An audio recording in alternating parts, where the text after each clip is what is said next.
Hello guys, सवाल है consider the following statement. दो स्टेटमेंट हैं, दोनों पढ़ते हैं और बताते हैं कौन कौन से ट्रू है और कौन सा स्टेटमेंट फॉल्स है। पहला स्टेटमेंट है कोएंजाइम और metal ion that is tightly bond to enzyme protein, यानी कि प्रोटीनेसिस एंजाइम से जो कोएंजाइम या मेटल आयन टाइटली बॉन्ड है, क्या उसे प्रोस्थेटिक ग्रुप कहते हैं? बिल्कुल ठीक बात लिखी गई है। प्रोस्थेटिक ग्रुप टाइटली बॉन्ड होता है। हमने पढ़ा है होलो एंजाइम। Holo enzyme. अब होलो एंजाइम में क्या-क्या इंक्लूड होता है? एक तो प्रोटीनेसिस पार्ट होता है, जो कि होता है एपो एंजाइम। Apo enzyme. और एक नॉन प्रोटीनेसिस पार्ट होता है जिसे कोफैक्टर कहते हैं। कोफैक्टर। अब अब कोफैक्टर हमने पढ़े हैं कौन-कौन से होते हैं। प्रोस्थेटिक ग्रुप होता है एक, जो कि टाइटली बॉन्ड होता है एपो एंजाइम से। प्रोस्थेटिक ग्रुप होता है।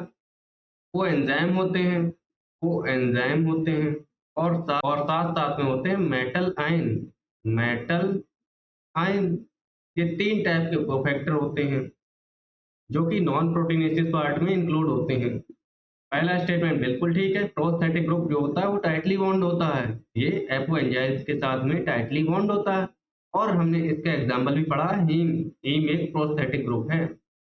अगला स्टेटमेंट है a complete catalytic active enzyme with its bond prosthetic group is called apo enzyme. क्या एपो एंजाइम बोलते हैं कंप्लीट कैटालिटिक एंजाइम के लिए? नहीं, गलत बात है।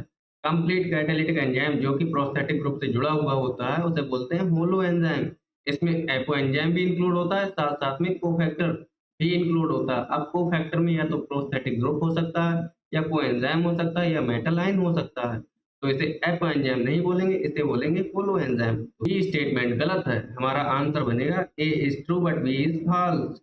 ए ऑप्शन करेक्ट बनेगा। Thank you.